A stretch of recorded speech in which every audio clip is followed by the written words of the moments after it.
जय हिंद साथी। आप सभी का हार्दिक अभिनंदन है, हार्दिक स्वागत है।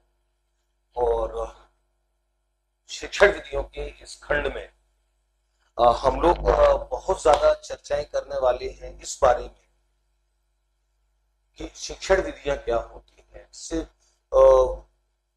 जो विषय है उसका नाम शिक्षण विधियां है, जो विषय वस्तु हम लोग पढ़ने वाले हैं उसका वो भी उसका नाम शिक्षण विधि है। तो शिक्षण विधियां क्या होती हैं, अलग अलग विषय के दृष्टिकोण से जब आप देखेंगे, अलग अलग विषय के दृष्टिकोण से, चाहे वो गणित हो, विज्ञान हो, चाहे वो सामाजिक विज्ञान जैसा सामाजिक विषय हो, या हिंदी, अंग्रेजी, संस्कृत, उर्दू जैसे भाषा विषय हो, आप देखिए प्रत्येक विषय में विषय वस्तु को प्रेषित करने का तरीका अलग अलग होगा, अप्रोच अलग अलग, तकनीकें अलग अलग, तरीके अलग अलग, क्योंकि उस विषय की जो प्रकृति है वो हर विषय की प्रकृति बच्चों के बीच में विषय वस्तु को प्रेषण करने का अलग अलग तरीका मांगती है। आप जिस तरीके से गणित पढ़ाते हो उस तरीके से विज्ञान पढ़ा सकते हो, लगभग उस तरीके से, लेकिन उस तरीके से आप सामाजिक विज्ञान नहीं पढ़ा सकते, या आप आ, आ, हिंदी या अंग्रेजी जैसे विषय, भाषा विषय नहीं पढ़ा सकते आप, या जिन विषयों से आप हिंदी अंग्रेजी जैसे भाषा विषय पढ़ाते हो उन विषयों, उन तरीकों से, उन समस्त तरीकों से अगर आप सोचते हैं कि आप गणित और विज्ञान उस तरीके से पढ़ा लेंगे तो ऐसा नहीं होता है। क्योंकि ये बात हमको माननी पड़ेगी कि प्रत्येक विषय की प्रकृति के अनुरूप विषय वस्तु को प्रेषित करने का तरीका बदलेगा, बदलता है। तो हम आज ये जानेंगे इस खंड में। मैं सीधे सीधे शिक्षण विधियां प्रारंभ करता, सीधे सीधे आगमन, निगमन, विश्लेषण, संश्लेषण, प्रयोजना, ह्यूरिस्टिक और ये सारी प्रयोगशाला, वो सारी विधियों को मैं प्रारंभ करता। उससे पहले हम इस एक खंड में इस बात को जानेंगे कि शिक्षण विधि होती क्या है और एक अच्छी शिक्षण विधि की विशेषता क्या होती है। क्योंकि जब आप परीक्षाओं में देखेंगे तो आपको परीक्षाओं में ये कई बार प्रश्न ये देखने को मिलता है कि एक अच्छी शिक्षण विधि की निम्न में से क्या विशेषता है या क्या विशेषता नहीं है, या शिक्षण विधि को लेकर के अंदर से कोई बात आ सकती है। तो ये जो सारी चीजें हैं, इन सारी चीजों को हम लोग समझ पाए। मैंने अच्छी शिक्षण विधि की विशेषताएं इस टॉपिक से, इस नाम से ये टॉपिक है, इसमें हम लोग इस बात की भी चर्चा करेंगे कि शिक्षण विधि क्या होती है और शिक्षण विधि क्या होती है। उसके बाद फिर हम अच्छी शिक्षण विधि की क्या विशेषताएं होती है ये जानने के बाद फिर हम शिक्षण विधियों की बात करेंगे। तो एक वीडियो इस बात के लिए, इस एक काम के लिए, शिक्षण विधि की विशेषताएं जान ले, शिक्षण विधि क्या होती है, इस पर हम लोग बात कर लें। तो चलिए हम लोग बात करते हैं। और सबसे पहले पहले मेरी जो चर्चा प्रारंभ होगी वो होगी शिक्षण विधि क्या होती है। शिक्षण विधियां क्या होती है, और ये अंग्रेजी के तीन शब्द आपको बड़ा परेशान करते हैं। शिक्षण विधियों को हम लोग मेथड्स बोलते हैं, मेथड्स। तो जो तीन शब्द आपको परेशान करते हैं, मेथड से है, टेक्निक से और अप्रोच, विधियां हैं, प्राविधियां हैं और उपागम है। ये चीजें आपको समझनी होती है। हम इन तीनों की अवधारणाओं को एक बार समझ लें कि विधियां क्या होती हैं, प्राविधियां क्या होती हैं, अप्रोचेज क्या होते हैं, उसके बाद अच्छी शिक्षण विधि की विशेषताएं, उसके बाद हम लोग शिक्षण विधियां जानेंगे। तो शिक्षण विधियां, मैं पहले शिक्षण विधियों को एक बार परिभाषित कर दूं, फिर उसके बाद प्राविधियां और अप्रोच में बता दूंगा। शिक्षण विधियां विषय वस्तु को प्रेषित करने के ऐसे तरीके होते हैं, ऐसी युक्तियां होती हैं जिनके माध्यम से वो विषय वस्तु बच्चों तक उचित रूप से संप्रेषित की जाती है और उस विषय के शिक्षण के उद्देश्यों को प्राप्त किया जाता है। क्योंकि शिक्षण के उद्देश्य को प्राप्त करना अत्यंत महत्वपूर्ण है। आप शिक्षण की जिस विधि को प्रयोग में ले रहे हो और वो शिक्षण के उद्देश्य को प्राप्त करने वाली ना हो, यानी कि शिक्षण की विधि एक साधन माना जाएगा। शिक्षण की विधि एक साधन माना जाएगा। और किस चीज का साधन? जो उस साध्य को, यानी कि उस लक्ष्य को, यानी कि उस उद्देश्य को प्राप्त करने के लिए अपनाया जा रहा है, ऐसा साधन। तो शिक्षण विधि साधन है और वो जो उद्देश्य है वो लक्ष्य है हमारा, वो साध्य है। तो शिक्षण विधियां ऐसे तरीके होते हैं, ऐसी युक्तियां होती हैं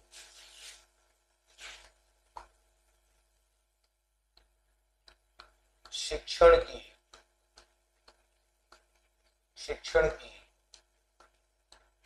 ऐसी युक्तियां यानी कि तरीके, शिक्षण की ऐसी युक्तियां यानी कि तरीके जो विषय वस्तु को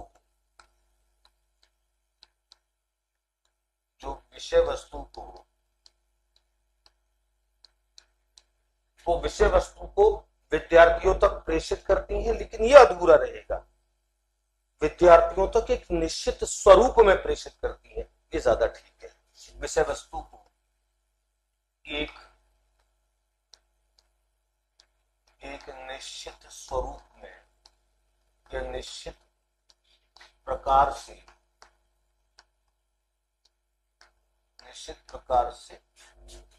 प्रेषित करती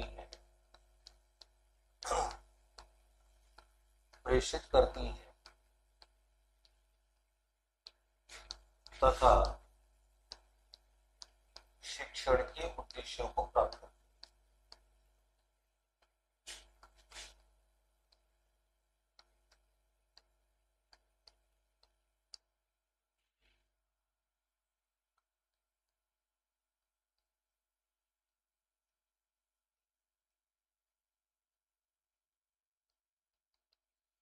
तो शिक्षण की ऐसी युक्तियां, ऐसे तरीके जो विषय वस्तु को एक निश्चित प्रकार से विद्यार्थियों तक प्रेषित करते हैं, निश्चित प्रकार से। और वो निश्चित प्रकार पे अभी हम आगे बात करेंगे, क्योंकि जैसे जब आप आगमन विधि का जब आप अध्ययन कर रहे होंगे तो उस समय प्रकार अलग होगा, आप कहीं उदाहरण बच्चों के सामने प्रस्तुत करके तब उनसे अंत में जाकर के किसी एक सिद्धांत की स्थापना करवा रहे होंगे। लेकिन जब आप निगमन विधि से चल रहे होंगे तो वो सिद्धांत आपने सबसे पहले ही बता दिया होगा, उसके बाद अंत में जाकर के आप उदाहरण दे रहे होंगे। तो जो निश्चित तरीका है, वो निश्चित पैटर्न जो है, वो पैटर्न शिक्षण विधि कहलाएगा। तो शिक्षण की ऐसी युक्तियां, ऐसे तरीके जो विषय वस्तु को एक निश्चित प्रकार से, निश्चित तरीके से, निश्चित स्वरूप में विद्यार्थियों तक प्रेषित करते हैं और शिक्षण के उद्देश्यों को प्राप्त करते हैं, वो शिक्षण की विधियां कहलाएंगी। तो बच्चों के दिमाग में जैसे एक बात आती है कि प्राविधियां क्या होती हैं, प्राविधियां जिनको हम टेक्निक्स बोलते हैं, प्राविधियां, टेक्निक्स।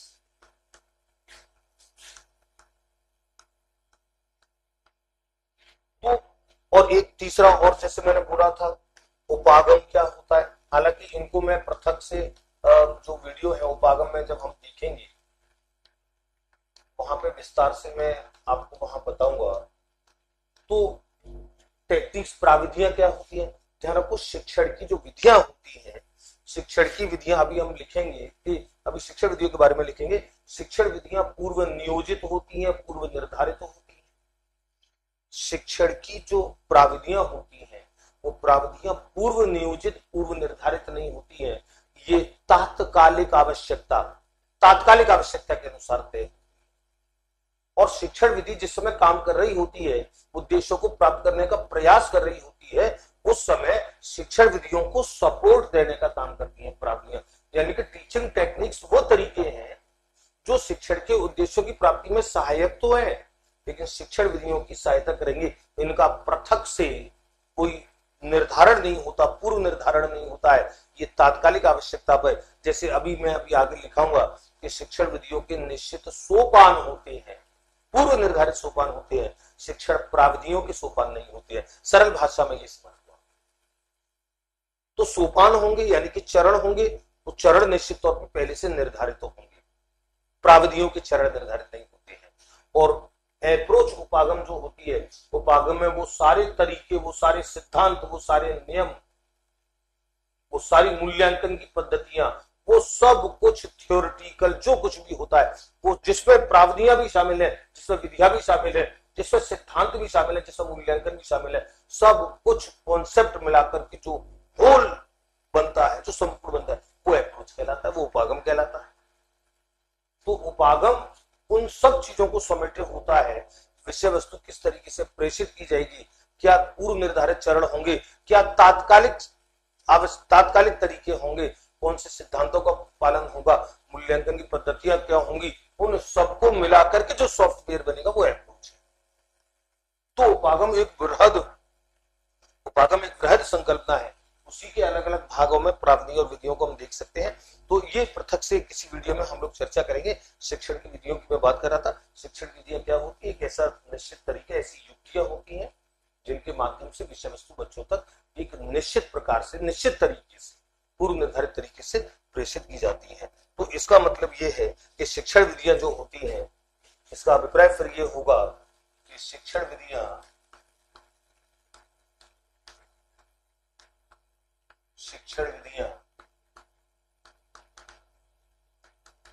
इनके बारे में हम ये बिंदु बना सकते हैं।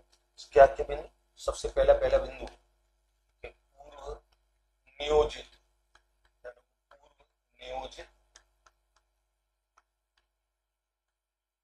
तथा पूर्व निर्धारित प्रक्रिया है।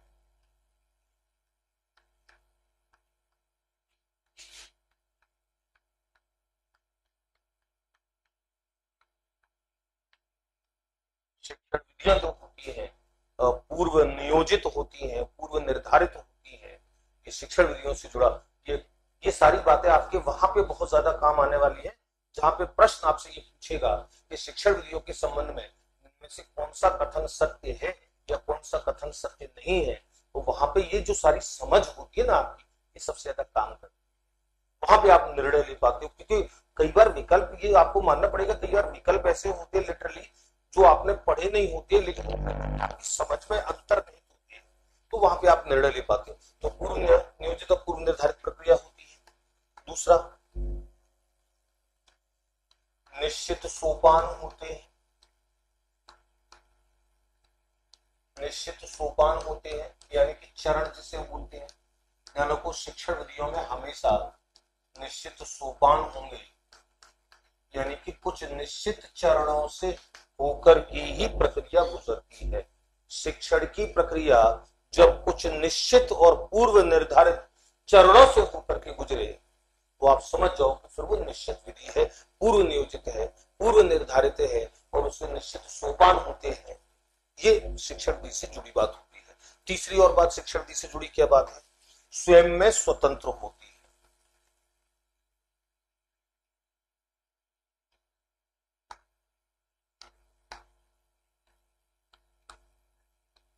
स्वयं में स्वतंत्र होती है। शिक्षण विधियां जो होती हैं वो स्वयं में स्वतंत्र होती है। स्वयं में स्वतंत्र होने का मतलब होता है कि वो किसी पर डिपेंड नहीं है, उसका अपना खुद का अपना एक निश्चित सोपान है, निश्चित चरण है, उन्हीं चरणों का पालन करती आगे बढ़ेगी, तो किसी अन्य फैक्टर का प्रभाव नहीं पड़ेगा। उसका खुद का अपना एक सेटअप है, खुद में स्वतंत्र है। ध्यान रखो, प्राविधियां स्वतंत्र नहीं होती, तकनीकें स्वतंत्र नहीं होती, तकनीकें अटैच होती हैं शिक्षण विधियों के साथ। शिक्षण विधियां अटैच नहीं होती, वो स्वयं में स्वतंत्र होती हैं। और चौथा, विषय वस्तु की प्रकृति के अनुरूप। विषय वस्तु की प्रकृति के अनुरूप।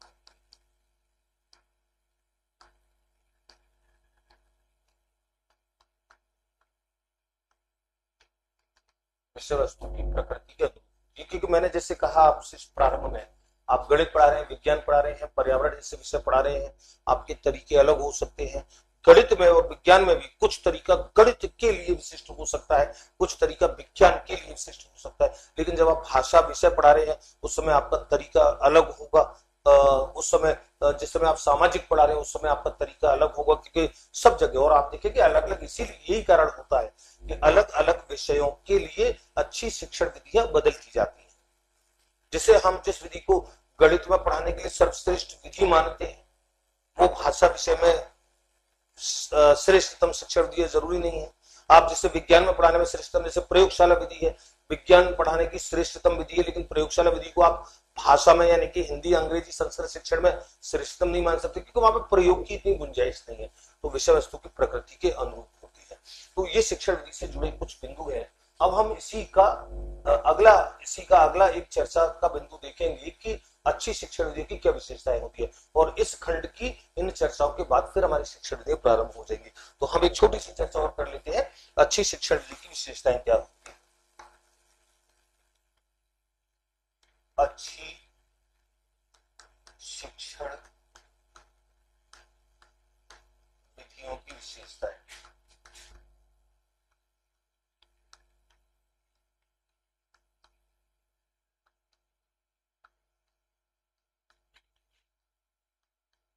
अच्छी शिक्षण, और ये इसलिए महत्वपूर्ण है आपके लिए कि अच्छी शिक्षण विधियों की विशेषताओं से जुड़े कुछ बिंदु जो जो बड़े इंपॉर्टेंट भी हैं, ज्यादा नहीं, 5-6 बिंदु, लेकिन वो परीक्षा से जुड़ते हैं तो आप कहीं कनेक्ट नहीं कर पाते। और मैं चाहता हूं कि हम हर कोई भी बात पढ़े, वो हर कोई बात इतना संपूर्ण तरीके से पढ़े, वो पूरी अपने आप में इतनी कंप्लीट हो कि फिर लगे कि हाँ अब कोई बात छूटी नहीं है। आपके मन में जब ये फील होता है कि हमारा कुछ छूटा नहीं, सब कुछ हमने पढ़ा है, सब कुछ हमने जाना है, सभी पे समझ बन चुकी है, फिर आप बड़े कॉन्फिडेंट हो जाते हैं। और यही कॉन्फिडेंट तो आपका सिलेक्शन कराने में काम आता है, यही कॉन्फिडेंट तो एग्जामिनेशन हॉल में काम करता है। मैं फिर हमेशा बोलता हूँ, तो सबसे पहली विशेषता, और ये बड़ी इंपॉर्टेंट है, कि शिक्षण के उद्देश्यों की प्राप्ति में सक्षम हो। शिक्षण के उद्देश्यों की प्राप्ति में सक्षम।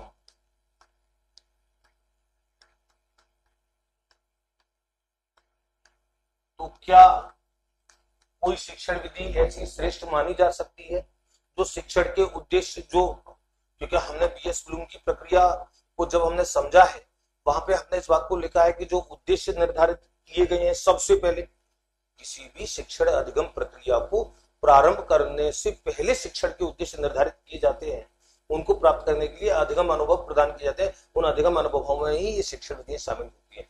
तो जो उद्देश्य प्राप्त करना है वो उद्देश्य प्राप्त ही ना हो पाए तो फिर शिक्षण विधि किस काम की है, फिर मैं नहीं समझता हूं।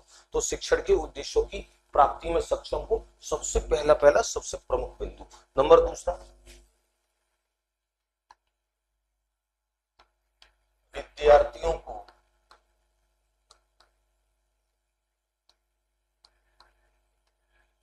विद्यार्थियों को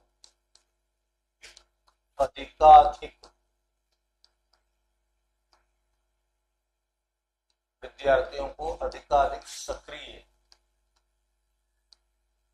यानी कि क्रियाशील रखती है, क्रियाशील रखती है, वो शिक्षण विधियां श्रेष्ठ मानी जाती है। तो आप देखेंगे जब हम शिक्षण विधियां पढ़ रहे होंगे और शिक्षण विधियों के गुण दोषों पर चर्चा कर रहे होंगे, प्रत्येक शिक्षण विधि के गुण दोषों पर हमको चर्चा करनी है, तो आप देखेंगे कि वो सारी शिक्षण विधियां जिनमें विद्यार्थियों को अधिकाधिक क्रियाशील रखा जाता है, जिसे हम शिक्षण विधियों को प्राय हम 3 रूप में देखते हैं। आप समझ लें, शिक्षण विधियों को हम प्राय 3 रूप में देखते हैं, और वो 3 रूप होते हैं। ऐसी शिक्षण विधियां, ये शिक्षण के उपागम नामक खंड में मैंने बहुत अच्छे से पढ़ा रखा है, वहां पे वो आप देखेंगे। तो ऐसी विधियां जिसमें अध्यापक प्रमुख है, संपूर्ण प्रक्रिया का केंद्र बिंदु अध्यापक है, बच्चे निष्क्रिय भूमिका में है, ऐसी विधियों को प्रभुत्ववादी विधियां कहते हैं। ऐसी विधियां जिसमें अध्यापक और विद्यार्थी दोनों सक्रिय हैं, दोनों अनुक्रिया कर सकते हैं, ऐसी विधियों को हम प्रजातांत्रिक विधियों की श्रेणी में रखते हैं। और ऐसी विधियां जिसमें अध्यापक सक्रिय नहीं, अध्यापक केवल मार्गदर्शक परामर्शक है, सब कुछ प्रक्रिया का केंद्र विद्यार्थी है, उन्हें विद्यार्थी केंद्रित यानी कि अहस्तक्षेप वादी विधियां कहते हैं, हस्तक्षेप रहित विधियां कहते हैं। तो आप देखेंगे जैसे विज्ञान गणित जैसे विषयों में जब बच्चों को अधिकाधिक क्रियाशील रखने की बात होती है, आप व्याख्यान विधि का सारा गणित विज्ञान में अधिक नहीं ले सकते, आंशिक ले सकते हैं लेकिन ज्यादा नहीं ले सकते हैं, क्योंकि विज्ञान बच्चों को, व्याख्यान विधि बच्चों को क्रियाशील नहीं रखेगी, और विज्ञान गणित पर्यावरण जैसे विषय बच्चों को क्रियाशील मांगते हैं। तो विद्यार्थियों को अधिकाधिक क्रियाशील रखती हो ये आवश्यक है। और ऐसी विधियां जो विद्यार्थियों को अधिकाधिक क्रियाशील रखती हैं वो प्रजातांत्रिक श्रेणी में जाएंगी या हस्तक्षेप रहित में जाएंगी, जहां किसी प्रकार का हस्तक्षेप है ही नहीं। तो ये शिक्षण विधियों की विशेषता में एक बड़ा प्रमुख बिंदु है। तीसरा बिंदु, विषय वस्तु की प्रकृति के अनुकूल, विषय वस्तु की प्रकृति के अनुकूल, यानी कि आप जो विषय वस्तु बच्चों को पढ़ाना चाहते हैं, जो विषय वस्तु आप बच्चों को पढ़ाना चाहते हैं उस विषय वस्तु के अनुकूल, मुझे मान लीजिए गणित में कोई टॉपिक पढ़ाना है, मुझे विज्ञान में कोई टॉपिक पढ़ाना है, तो किसी पर्टिकुलर टॉपिक के समय मेरा तरीका, मेरी विधि अलग हो सकती है और उसी विषय के दूसरे खंड के लिए पढ़ाते समय मेरी शिक्षण विधि अलग हो सकती है। मैं हिंदी या अंग्रेजी कुछ जैसा कोई भाषा विषय पढ़ा रहा हूँ या सामाजिक विज्ञान जैसा भाषा विषय पढ़ा रहा हूँ, तो हो सकता है सामाजिक विज्ञान जैसे विषय में मुझे कभी प्रायोजना विधि का सहारा लेना पड़े, कभी हो सकता है व्याख्यान विधि का सहारा लेना पड़े, कभी हो सकता है प्रयोगशाला विधि का भी सहारा लेना पड़े। भाषा विषय में आपको व्याख्यान विधि का सहारा लेना पड़ सकता है, अन्य कई जो विधियां, वाचन विधि या जो विधियां भाषा शिक्षण की उनका सहारा लेना पड़ सकता है। तो आपको हो सकता है कभी आपको प्रोजेक्ट मेथड, परियोजना विधि के तौर पे भी काम करना पड़े। ये अलग अलग तरीके, तो विषय वस्तु की प्रकृति के अनुकूल ये शिक्षण विधि की एक प्रमुख विशेषता होती है। अब अगली कुछ 3 प्रमुख विशेषताओं को हम लोग ध्यान से देखेंगे, चौथी, पांचवी, छठी। और चौथी, पांचवी, छठी में सबसे पहला बिंदु कि व्यवहार के तीनों पक्षों का विकास करने में सक्षम। व्यवहार के तीनों पक्ष, संज्ञानात्मक, भावात्मक और क्रियात्मक। तो ऐसी शिक्षण विधि जो बच्चों को केवल पढ़ाती हो, केवल याद कराती हो, केवल स्मरण कराती हो, बच्चे केवल ज्ञान प्राप्त करते हो, उनका ना तो कोई भावात्मक विकास होता है, ना वो कोई कौशल अर्जित करते हैं, यानी कि केवल एक पक्ष का विकास हो रहा है, भावात्मक का और क्रियात्मक का विकास नहीं हो रहा है, ऐसी शिक्षण विधि श्रेष्ठ नहीं मानी जाती। तो शिक्षण विधि का अगला गुण कि व्यवहार के तीनों पक्षों, व्यवहार के तीनों पक्षों, और तीनों पक्षों से होता है संज्ञानात्मक, संज्ञानात्मक, भावात्मक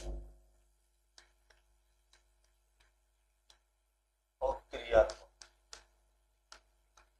क्रियात्मक का विकास करना।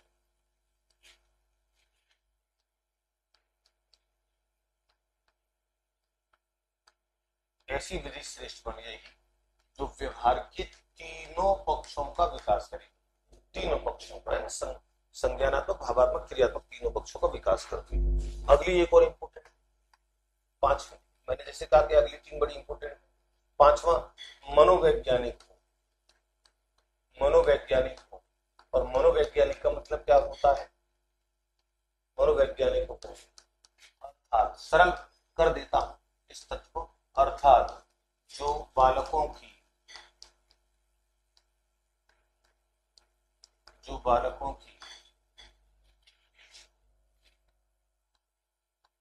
तर्क, चिंतन,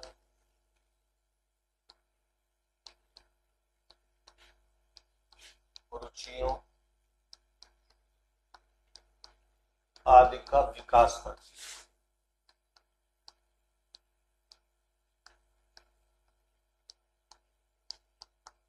तो मनोवैज्ञानिक विधि, हर उस विधि को, जैसे हम आगमन विधि पढ़ रहे होंगे उस समय हो सकता है हम लिख रहे होंगे ये मनोवैज्ञानिक है, हम जब निगमन विधि पढ़ रहे होंगे तो उस समय लिखेंगे कि हो सकता है ये मनोवैज्ञानिक नहीं है। तो मनोवैज्ञानिक विधि जो होगी, जिस विधि का स्वरूप हम कह रहे हैं कि मनोवैज्ञानिक होगा, वो विधि मनोवैज्ञानिक तब होगी जब वो बच्चों के तर्क का, चिंतन का, ऐसी मानसिक शक्तियों का विकास करे, उनकी रुचियों का विकास करे, तो मनोवैज्ञानिक है। और छठवां, ये भी इंपोर्टेंट है, वैयक्तिक भिन्नता के सिद्धांतों का। ये सब एक बिंदु एक दूसरे से जुड़े हैं। वैयक्तिक भिन्नता के सिद्धांतों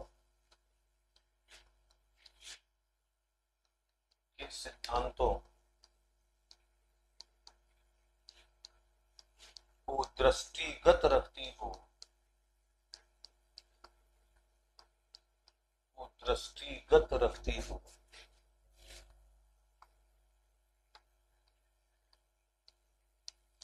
अर्थात, और व्यक्तिगत भिन्नता का सिद्धांत कैसे दृष्टिगत रखा जाएगा, क्या दृष्टिगत रखना होगा? व्यक्तिगत भिन्नता का सिद्धांत होता है कि प्रत्येक बालक दूसरे बालक से भिन्न है, संज्ञानात्मक क्षमताओं के अनुसार, भावात्मक क्षमताओं के अनुसार, कौशलात्मक क्षमताओं के अनुसार। तो जो हम अलग अलग क्षमताओं के जो बालक होते हैं, जैसे हम अगर संज्ञानात्मक के आधार पर बात करें तो प्रतिभाशाली है, औसत है, पिछड़ा है, तो प्रत्येक प्रकार के विद्यार्थी, अब आप एक ही, आप शिक्षा विधि आपकी ऐसी जो एक ही स्तर से एक ही तरीके से चलती जाती है, तो निश्चित तौर पर फिर उस शिक्षण विधि में एक दोष ये हो सकता है कि वो अलग अलग बौद्धिक स्तर के बालकों का ध्यान नहीं रखती हो। ये व्यक्तिगत भिन्नता के सिद्धांतों का अर्थात जो पृथक पृथक स्तर के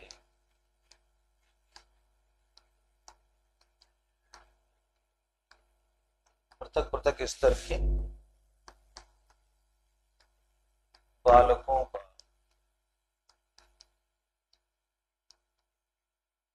ध्यान रखती,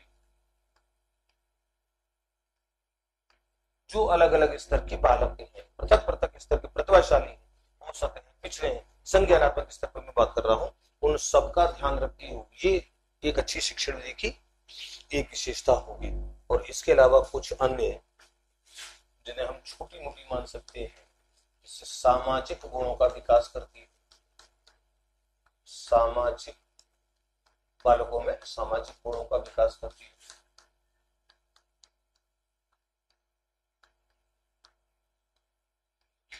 सामाजिक गुणों के विकास का मतलब क्या है कि वो सामूहिकता के सिद्धांत पे काम करें, एक दूसरे को सहयोग दें, एक दूसरे का सहयोग लें, यानी कि कोऑपरेशन, सहकारिता।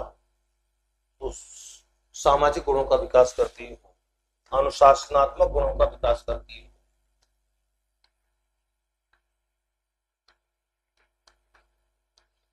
अनुशासनात्मक गुणों का विकास करती है।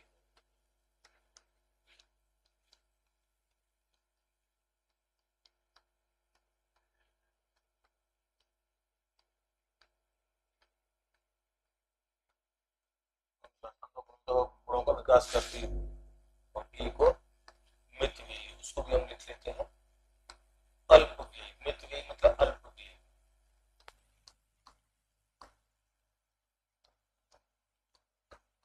यानी कि जिसमें खर्च कम हो।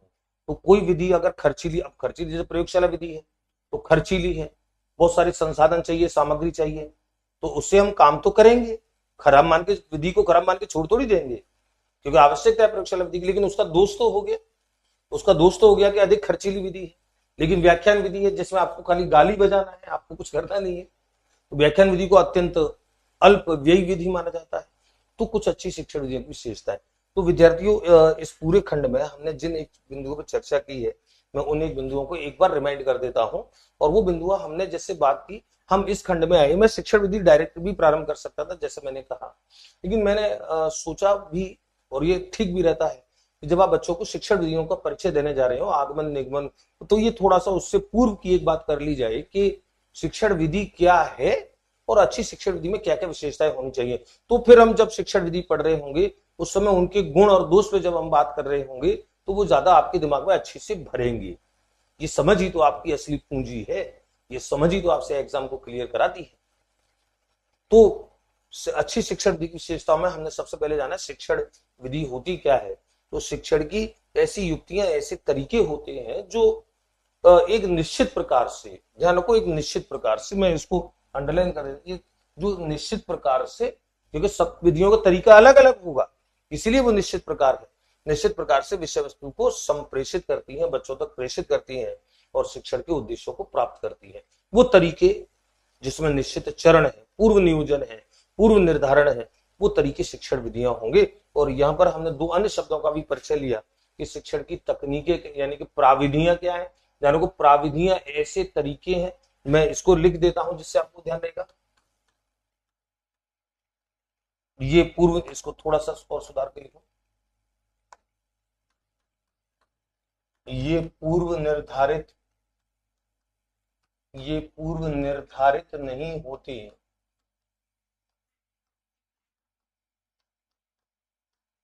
बल्कि तात्कालिक, तात्कालिक आवश्यकता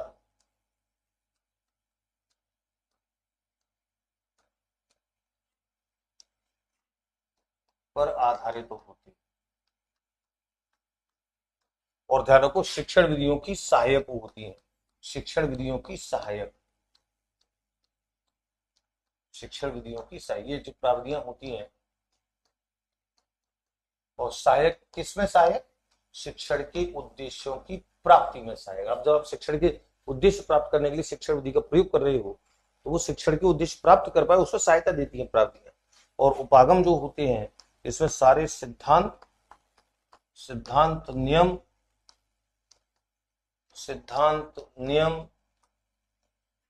सारी विधियां प्राविधियां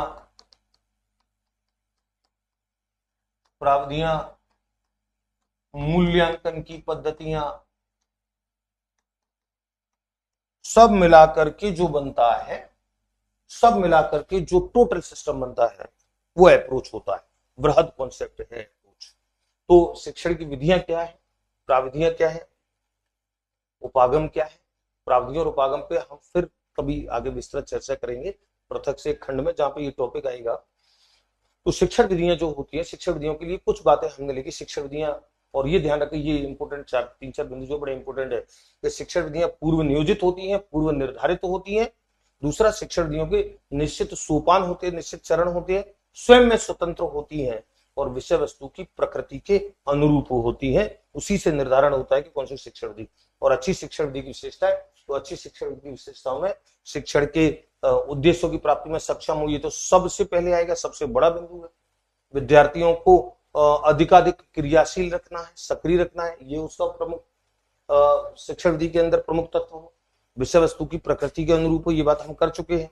और ये 3 बिंदु जो मैंने कहा ये अत्यंत महत्वपूर्ण कि व्यवहार के तीनों पक्षों का विकास करती है, तीनों पक्षों का मनोवैज्ञानिक प्रकृति को, यानी कि जो बच्चों के तर्क चिंतन इन सारी प्रक्रियाओं का विकास करती हो, रुचियों का विकास करती हो। व्यक्तिगत भिन्नता की, यानी कि इंडिविजुअल डिफरेंस, अलग अलग विद्यार्थी अलग अलग क्षमता के हैं तो उनकी अलग अलग क्षमताएं योग्यताएं उनको ध्यान में रखती हो तो व्यक्तिगत भिन्नता तो अच्छी है। सामाजिक गुणों का विकास करती हो, अनुशासनात्मक गुणों का विकास करती हो, अल्पव्ययी हो। तो ये जो सारी चीजें हैं विद्यार्थी, इस खंड के, इस छोटे से खंड में हमने ये चर्चाएं की है। और इसके बाद फिर मैं जब शिक्षण विधि प्रारंभ करूंगा तो फिर अच्छा लगेगा, क्योंकि फिर वहां गुण दोषों को फिर आप इस कसौटी पे कस पाएंगे। ये जो कसौटी है फिर आपको समझने में आसानी रहेगी। तो आप सभी इस खंड को अच्छे से देखिए, अच्छे से पढ़िए। हमारी शिक्षण विधियों की चर्चाएं हमारी जारी रहेंगी और हम लोग बहुत अच्छे से, बहुत मन से, बहुत दिल से हर चीज को जब हम पढ़ते हैं, समझते हैं, यानी कि एक अंडरस्टैंडिंग लेवल पे जाके जब आप काम करते हैं तो फिर आप देखो आपके लिए फिर कोई चीज वैसी नहीं रहती है, भारी नहीं रहती है, फिर आप बड़े आराम से अच्छे से कर पाते हैं। तो चलिए विद्यार्थियों, आप सभी को बहुत बहुत शुभकामनाएं। अच्छे से पढ़िए, मन से पढ़िए। हम लोग सिलेबस के अन्य खंडों पे मुलाकात करते रहेंगे। जय हिंद, जय भारत।